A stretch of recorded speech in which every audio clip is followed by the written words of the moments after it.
कभी सोचा है जिस दिन तुम्हें वो सब मिल जाएगा जो तुम चाहते हो, उस दिन क्या होगा? क्या तुम सच में खुश हो जाओगे? और नहीं, मैं यहाँ पर पैसों की बात नहीं कर रहा हूँ, मैं उस चीज़ की बात कर रहा हूँ जिसकी वजह से इंसान के पास सब कुछ होने के बाद भी ऐसा लगता है जैसे कुछ मिसिंग है। क्योंकि हो सकता है तुम आज जिस चीज़ के लिए परेशान हो, उसे पाने के बाद कुछ महीनों के बाद तुम फिर से वहीं पर खड़े हो जाओ, फिर वही बेचैनी, फिर वही कंपैरिजन, फिर वही अब आगे क्या। लेकिन सवाल ये है कि ऐसा क्यों होता है? और अगर तुम्हें इसका असली कारण समझ आ गया तो शायद तुम्हें अपनी ज़िंदगी में हैप्पीनेस ढूंढने के लिए कुछ नया हासिल करने की ज़रूरत नहीं पड़ेगी। मान लो एक लड़का है आरव। आरव कोई इंसान नहीं है, बस ये हम सबकी कहानी है। आरव हमेशा सोचता था एक अच्छी जॉब मिल जाए, जॉब मिल गई, थोड़ी सैलरी बढ़ जाए, सैलरी बढ़ गई, अपनी गाड़ी होनी चाहिए, गाड़ी भी आ गई, अपना घर होना चाहिए, घर भी आ गया, फिर अच्छा फ़ोन, अच्छी लाइफ स्टाइल, ट्रिप्स, अच्छी गाड़ियाँ और फिर लोगों के बीच रिस्पेक्ट। मतलब अगर बाहर से देखो तो लगेगा भाई की लाइफ तो सेट है। लेकिन एक रात वो अपने कमरे में बैठा था, कोई लड़ाई नहीं हुई थी, कोई फाइनेंशियल सिचुएशन भी नहीं थी, कोई झगड़ा नहीं था, कोई प्रॉब्लम नहीं थी, फिर भी उसे अच्छा नहीं लग रहा था। और पहली बार उसने खुद से पूछा कि अगर मेरे पास सब कुछ है तो फिर भी मैं खुश क्यों नहीं हूँ? और शायद यही सवाल हमें भी खुद से कभी न कभी पूछना चाहिए, क्योंकि हम बचपन से बहुत एक डेंजरस फॉर्मूला सीखते आए हैं कि पहले कुछ हासिल करो फिर खुश रहना, अच्छे मार्क्स आएंगे फिर खुश, कॉलेज अच्छा मिलेगा तो खुश, जॉब अच्छी मिलेगी फिर खुश, सैलरी अच्छी मिलेगी फिर खुश रहना, रिलेशनशिप मिलेगा फिर खुश। और सबसे बड़ी प्रॉब्लम यही है कि ये फिर कभी ख़त्म नहीं होता। एक चीज़ मिलती है तो दिमाग बस दूसरी चीज़ दिखा देता है। अगर 50,000 रुपये हैं तो दिमाग 1,00,000 रुपये दिखाएगा, अगर 1,00,000 हैं तो 2,00,000, फिर 5, फिर 10, फिर एक अच्छा फ़ोन चाहिए, फिर एक उससे अच्छा फ़ोन चाहिए, फिर एक रिलेशनशिप चाहिए, फिर एक परफेक्ट रिलेशनशिप चाहिए। और धीरे धीरे हमें पता ही नहीं चलता कि हम अपनी ज़िंदगी जी नहीं रहे हैं, हम बस अपने अगले वर्जन का इंतज़ार कर रहे होते हैं। और इसके पीछे हमारे ब्रेन का एक इंटरेस्टिंग मैकेनिज्म काम करता है। इसे साइकोलॉजी में हेडोनिक एडॉप्टेशन कहा जाता है। सिंपल भाषा में ऐसे समझते हैं कि जब भी हम कोई नई चीज़ लेते हैं तो उसकी हमारे अंदर जो एक्साइटमेंट होती है वो धीरे धीरे करके कुछ दिनों बाद ख़त्म हो जाती है। तुम भी हमेशा यही चीज़ महसूस करते होगे जैसे मैं महसूस करता था, और तुम्हें भी यही लगता होगा कि यार एक नया फ़ोन आया, बहुत एक्साइटमेंट होता था। पहले जब मैंने सबसे स्टार्टिंग में मैंने जब एक कीपैड फ़ोन ख़रीदा था तो मुझे सबसे ज़्यादा खुशी हुई थी। इतनी एक्साइटमेंट हमारे अंदर थी, मेरे अंदर इतनी एक्साइटमेंट थी, मैं बहुत खुश था। लेकिन कितने दिनों तक? 10 दिन, 15 दिन, 20 दिन, 1 महीने। फिर उसके बाद क्या? नई कार आई, नया फ़ोन आया, नया घर मिला, तब खुशी हुई, एक्साइटमेंट हुआ। लेकिन कुछ दिनों बाद, महीने भर बाद, 2 महीने बाद, कोई खुशी महीने भर टिकती है, कोई खुशी 2 महीने टिकती है, लेकिन उसके बाद सब नॉर्मल हो जाता है, क्योंकि हमारा ब्रेन नई परिस्थितियों का आदी हो जाता है।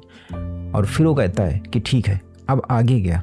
अगर ब्रेन के बारे में और भी तुम्हें ऐसी ही अच्छी चीज़ें समझनी है या कुछ ऐसी इंटरेस्टिंग चीज़ें समझनी है तो मैंने वीडियो का लिंक डिस्क्रिप्शन में दिया हुआ है और आई बटन में भी तुम्हें वीडियो मिल जाएगा, उसे जाके एक बार ज़रूर देख लेना। और कभी कभी हम उस चीज़ के मिलने के कुछ दिन बाद ही बिल्कुल नॉर्मल हो जाते हैं, जिस चीज़ को पाने के लिए हमने बहुत मेहनत करी थी, जिस चीज़ को पाने के लिए हमारे अंदर बहुत एक्साइटमेंट था। और यही सबसे बड़ा ट्रैप शुरू होता है। हम सोचते हैं शायद अगली चीज़ मुझे खुश कर देगी। और आज के टाइम में ये ट्रैप और भी डेंजरस हो गया है, क्योंकि पहले हमारे पास कंपैरिजन करने के लिए बस आसपास के कुछ लोग होते थे, लेकिन आज हमारे पास कंपैरिजन करने के लिए हज़ारों लोग हैं। इंस्टाग्राम, यूट्यूब, हम रील्स देखते हैं, हम शॉर्ट्स देखते हैं। जैसे ही सुबह उठते हैं, फ़ोन खोलते हैं, कोई फॉरेन ट्रिप पे गया हुआ है, किसी ने शादी कर ली, किसी ने बिजनेस चालू किया है, और फिर हम अपनी नॉर्मल ज़िंदगी को किसी की हाईलाइटेड रील से कंपेयर करने लगते हैं। और पता है सबसे फ़नी और दुखद बात क्या है? जिस इंसान को देखकर तुम सोच रहे होते हो कि काश मेरी ज़िंदगी भी इसके जैसी होती, वही इंसान किसी दूसरे की लाइफ देखकर ये सोच रहा होता है कि काश मेरी लाइफ इसके जैसी होती। और इसी तरह हम सब अपनी ज़िंदगी में मौजूद होकर भी किसी और की ज़िंदगी जीना चाहते हैं। लेकिन यहाँ एक बहुत इंपॉर्टेंट सवाल आता है, अगर कल तुम्हें वो सब मिल जाए जो तुम आज चाहते हो तो क्या तुम सच में खुश रहोगे, या कुछ समय बाद तुम्हारा ब्रेन फिर से कोई नई कमी ढूंढ लेगा? एक बार ऑनेस्टली सोचो, अगर तुम्हारी सैलरी डबल हो जाए और तुम्हें ड्रीम कार मिल जाए, अगर तुम्हारा ड्रीम रिलेशनशिप मिल जाए, अगर तुम्हारे लाखों फॉलोअर हो जाएं, तो क्या तुम्हारे अंदर कभी कोई इनसिक्योरिटी नहीं आएगी? तुम्हारे अंदर कभी कंपैरिजन नहीं आएगा? कोई डर नहीं होगा? कोई इम्पोर्टेंस नहीं होगी? शायद होगी, क्योंकि प्रॉब्लम हमेशा बाहर की चीज़ों में नहीं होती है। कभी कभी प्रॉब्लम उस नज़र में होती है जिस नज़र से हम अपनी ज़िंदगी को देख रहे होते हैं। और यहीं पर हमें एक चीज़ समझनी होगी कि इनफ क्या है। हमारे लिए इनफ क्या है। क्योंकि अगर तुम्हें ये नहीं पता कि तुम्हारे लिए इनफ क्या है, पूरी लाइफ तुम्हें किसी न किसी चीज़ की कमी बनी रहेगी। आज 50,000 कम लगेंगे तो कल 1 लाख कम लगेंगे, परसों 5 लाख कम लगेंगे, फिर 10 लाख कम लगेंगे, फिर कोई नया गोल होगा तुम्हारे पास। और ये जरूरी नहीं कि ज़्यादा चाहना गलत है, ग्रो गलत नहीं है, पैसा कमाना गलत नहीं है, सक्सेस चाहना गलत नहीं है। बस प्रॉब्लम तब शुरू होती है जब तुम इन चीज़ों को अपनी हैप्पीनेस से बांध देते हो। जब तुम खुद से कहते हो कि जब ये मिलेगा तब मैं खुश रहूँगा, जब मुझे वो मिलेगा तब मैं खुश रहूँगा। मैं तुम्हें अपनी बात बताता हूँ। पहले जब मेरे पास कई सारी चीज़ें नहीं हुआ करती थी जो कि अब मेरे पास हैं, पहले जब मैं एक एक चीज़ें खरीद रहा था, जब मैंने फ़ोन लिया नया नया, तो मेरे अंदर बहुत एक्साइटमेंट था और मुझे लगता था कि अगर मेरे पास चेयर हो जाएगी। पहले मेरे पास चेयर नहीं थी, मुझे लगता था अगर मैं चेयर ले लूँगा तो मैं अपना काम अच्छे तरीके से कर पाऊँगा। मैंने चेयर ले ली लेकिन काम नहीं कर पाया। फिर मुझे लगा कि अगर मेरे पास एक फ़ोन हो जाए तो मैं काम को अच्छे तरीके से कर पाऊँगा, मैं कोई नया काम कर पाऊँगा। मेरे पास फ़ोन हो गया और मैं फिर भी वहीं का वहीं बना रहा। फिर ऐसे ही कई सारी चीज़ें, और तब लास्ट में जाके मुझे ये समझ आया कि हैप्पीनेस हमें चीज़ों से नहीं मिलती है। और वहीं पे सोचने लगते हैं सब लोग कि जब मुझे ये मिलेगा तब मैं खुश रहूँगा। क्योंकि अगर तुम्हारी खुशी फ्यूचर में है तो तुम प्रेजेंट में क्या कर रहे हो। अब प्रॉब्लम तो मैंने इतनी सारी बता दी, लेकिन इसका सॉल्यूशन क्या है, तो करना क्या है। सबसे पहले अपने गोल्स छोड़ने की ज़रूरत नहीं है, बस एक चीज़ बदलनी है। गोल को हैप्पीनेस का कंडीशन मत बनाओ। ड्रीम कार चाहिए, बिल्कुल मेहनत करो। बिजनेस करना है, करो। पैसे कमाना है, कमाओ, पूरी ताकत के साथ कमाओ। लेकिन साथ साथ ये भी देखो कि आज तुम्हारे पास क्या है। क्या तुम्हारे पास जो आज है तुम उसमें खुश हो। अपने पेरेंट्स के साथ बैठो, अपने किसी दोस्त से बात कर लो, कभी कभी बिना स्क्रीन के चाय पी लो, स्क्रीन को साइड में रख के खाना खा लो।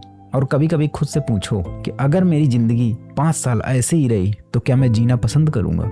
अगर आंसर नहीं है तो सिर्फ ज़्यादा चीज़ें पाने की कोशिश मत करो। ये भी देखो कि तुम किस तरह की ज़िंदगी जी रहे हो। क्योंकि हमारी सबसे बड़ी गलती यही है कि हम ज़िंदगी को एक वेटिंग रूम बना देते हैं। हम सोचते हैं कि बस ये हो जाए, बस थोड़ा और पैसा, बस थोड़ा सेटल हो जाता हूँ फिर खुश हो जाऊँगा, बस थोड़े पैसे और कमा लेता हूँ फिर खुश हो जाऊँगा। हमेशा खुशी डेस्टिनेशन में मत ढूंढो, हमेशा रास्तों में खुशी की तलाश करो। जब भी तुम किसी ट्रिप पे जाते हो तो तुम्हें भी लगता होगा यही कि यार उस डेस्टिनेशन पर पहुँच जाऊँगा तब मैं बहुत खुश हो जाऊँगा। लेकिन जब तुम वहाँ पर पहुँचते हो तो तुम्हें लगता होगा यार रास्ते ही अच्छे थे, मैं रास्तों में खुश क्यों नहीं हुआ। और मैं भी इसी चीज़ को फॉलो करता हूँ कि मैं हर एक क्षण को एंजॉय करता हूँ। अगर मैं किसी ट्रिप में जा रहा हूँ तो बैग पैक करने से लेकर वहाँ पहुँचने के रास्तों पे, चलने के रास्तों पे जो भी परेशानियाँ आएंगी उन सभी को मैं एंजॉय करता हूँ और उन सभी को मैं उस ट्रिप का एक पार्ट मानता हूँ। और अगर ऐसा नहीं करोगे तो एक दिन पीछे मुड़ कर देखोगे तो पता चलेगा कि जिस ज़िंदगी को तुम फ्यूचर में जीने वाले थे वो तो पूरी की पूरी तुम्हारे सामने निकल गई।